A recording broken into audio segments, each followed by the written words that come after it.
നമസ്കാരം.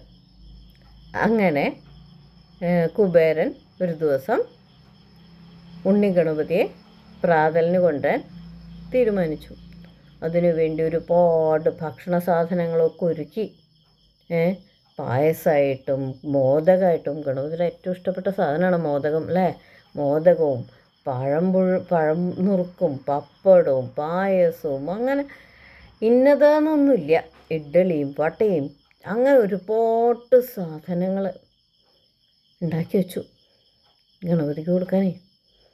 അങ്ങനെ ഒരാളെ പറഞ്ഞയച്ചു, ഇങ്ങനെ ഉണ്ണി ഗണപതിയെ കൂട്ടിക്കൊണ്ടുവരാൻ പറഞ്ഞിട്ട്. തലേ ദിവസം പോയി വിവരം പറഞ്ഞു, നാളെ രാവിലെ ഗണപതിയോട് പ്രാതലിന് കുബേരൻ ചെല്ലാൻ പറഞ്ഞിട്ടുണ്ട്. ശരി പറഞ്ഞു. അങ്ങനെ പിറ്റേ ദിവസം നേരം വിളിച്ചായി. കുബേരൻ എല്ലാ ഒരുക്കങ്ങളും ചെയ്തു, അനവധി സാധനങ്ങൾ ഒരുക്കി വെച്ചു. അങ്ങനെ ഉണ്ണി ഗണപതി രാവിലെ പ്രാതൽ കഴിക്കാൻ എത്തി. വലിയ പലകയൊക്കെ ഇട്ടു, ഗണപതി ഇരുത്തി വലിയ ഇല കൊണ്ടുവന്ന് വെച്ചു. ഇലയിൽ സാധനങ്ങൾ ഇങ്ങനെ കൊണ്ടുവന്ന് ഉളമ്പാൻ തുടങ്ങി. ആദ്യം പാത്രങ്ങളിലൊക്കെ കൊണ്ടുവന്ന് ഉളമ്പാൻ തുടങ്ങി. ഉളമ്പി ആൾ തിരിയുമ്പോഴേക്കും ഇലയിലത്തെ കഴിഞ്ഞിട്ടുണ്ടാവും. അപ്പോൾ പിന്നെ വലിയ വലിയ പാത്രങ്ങളിലാക്കി ചെമ്പിലും ചിരക്കിലൊക്കെ ഉള്ളത് ഒന്നിച്ച് കൊണ്ടുവന്ന് ഉളമ്പാൻ തുടങ്ങി.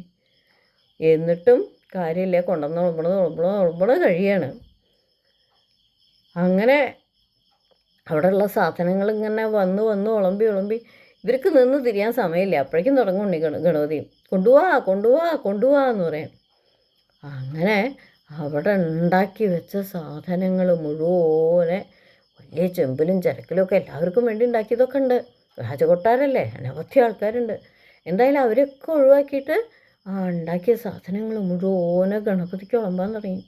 പിന്നെയും ഗണപതി പറയും, കൊണ്ടുവാ കുബേരാ, കള്ളാ കുബേരാ, വയറ് നിറച്ച് ഭക്ഷണം തരാമെന്ന് പറഞ്ഞ് വിളിച്ചു വരുത്തിയിട്ട്, എവിടെ കുബേരാ, ഭക്ഷണം എവിടെ, കൊണ്ടുവാ കുബേരാ. അങ്ങനെ കുബേരന് കുറച്ച് കഴിഞ്ഞപ്പോൾ പരിഭ്രമമാവാൻ തുടങ്ങിയിട്ടോ. കാരണം സാധനങ്ങൾ കൊണ്ടുവന്ന് കഴിയാണ്. അപ്പോൾ വെച്ച സാധനങ്ങളൊക്കെ കഴിഞ്ഞു തുടങ്ങി. പിന്നെന്താ ചെയ്യാന്നായി. അപ്പോൾ വേഗം തീരുമാനിച്ചു, അവില്, മലര്, ശർക്കര, പഴം, അങ്ങനെ വേവിക്കാതെ കഴിക്കാൻ പറ്റുന്ന കുറേ സാധനങ്ങളുണ്ടല്ലോ, അതൊക്കെ പത്തായത്തിലും ഇതിലൊക്കെ ഇരിക്കുന്നുണ്ട്. അതൊക്കെ കൊണ്ടുവന്ന് വിളമ്പാൻ പറഞ്ഞു. എവിടെ അതൊക്കെ ഉണ്ടോ, വല്ലതും ആവണു. എന്തൊക്കെ വിളമ്പി കൊടുത്താലും പിന്നെയും പറയും, കള്ളാ കുബേരാ, വയറ് നിറച്ച് ഭക്ഷണം തരാമെന്നും പറഞ്ഞ് വിളിച്ചു വരുത്തിയിട്ട്, എവിടെ കുബേരാ ഭക്ഷണം, കൊണ്ടുവാ കുബേരാ ഭക്ഷണം. അങ്ങനെ അവിടെ കരുതി വെച്ച സാധനങ്ങളും കഴിഞ്ഞു തുടങ്ങി. കുബേരനാകെ പരിഭ്രമിച്ചു തുടങ്ങി. കിട്ടാവുന്ന സ്ഥലത്തു നിന്നൊക്കെയുള്ള സാധനങ്ങൾ കൊണ്ടുവന്ന് കൊടുത്തു തുടങ്ങി. എന്നിട്ടും ഗണപതി ഇതന്നെ പറഞ്ഞുകൊണ്ടിരുന്നു. ഏത്, കള്ളാ കുബേര, വയറ് നിറച്ച് ഭക്ഷണം തരാമെന്ന് പറഞ്ഞ് നീ എന്നെ കൂട്ടിക്കൊണ്ടുവന്നിട്ട് എവിടെ കള്ളാ കുബേര, കൊണ്ടുപോവാ. അങ്ങനെ അവിടുത്തെ സാധനങ്ങളൊക്കെ കഴിഞ്ഞപ്പോൾ കുബേരൻ എന്താ വേണ്ടതെന്ന് വെച്ചില്ലേണ്ടേ, ഗണപതി അവിടുത്തെ ഉള്ള ഉരുളി, ചരക്കും ചെമ്പും ആട്ടലും അമ്മിക്കല്ലും ഒരലും ഓലയ്ക്കയും ഒക്കെ എടുത്തിട്ട് എന്ത് ചെയ്യാൻ തുടങ്ങി, വിഴുങ്ങാൻ തുടങ്ങി.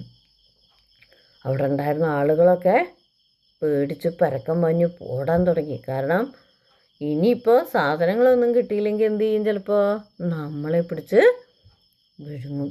കുബേരൻ ഓടാൻ നിവൃത്തിയുണ്ടോ? കുബേരൻ ഓടാനും വയ്യ, കാരണം വിളിച്ചു വരുത്തിയതല്ലേ. കുറച്ച് കഴിഞ്ഞപ്പോൾ ഗണപതി എണീറ്റു. എവിടെ കുബേര, വയറ് നിറയെ ഭക്ഷണം തരാമെന്ന് പറഞ്ഞിട്ട് കുബേരൻ്റെ നേരെ ചെന്നു. കുബേരന് പേടി, ഇനി തന്നെ പിടിച്ച് മുണങ്ങിയാലോ.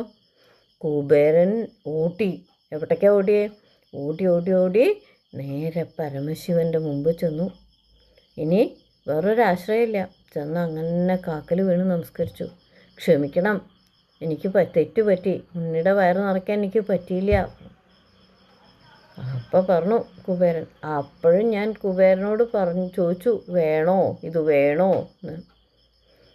സാരമില്ല, അങ്ങ് എന്നോട് ക്ഷമിക്കണം, എന്നെ എങ്ങനെയെങ്കിലും രക്ഷിക്കണം. ഇല്ലെങ്കിൽ ഇപ്പോൾ ഇതാ ഉണ്ണി ഗണപതി എൻ്റെ പിന്നാലെ വരുന്നുണ്ട്, എന്നെ പിടിച്ച് മെഴുങ്ങും. അപ്പം ശിവൻ പറഞ്ഞു, ശരി, പരിഭ്രമിക്കണ്ട, ഞാൻ നോക്കിക്കോളാം, കുബേരൻ നീറ്റോളൂ. അപ്പോൾ കുബേരൻ നീറ്റു, അപ്പുറത്തേക്ക് നീങ്ങുന്നു. അപ്പോഴേക്കും ഗണപതി എത്തിയിട്ടോ.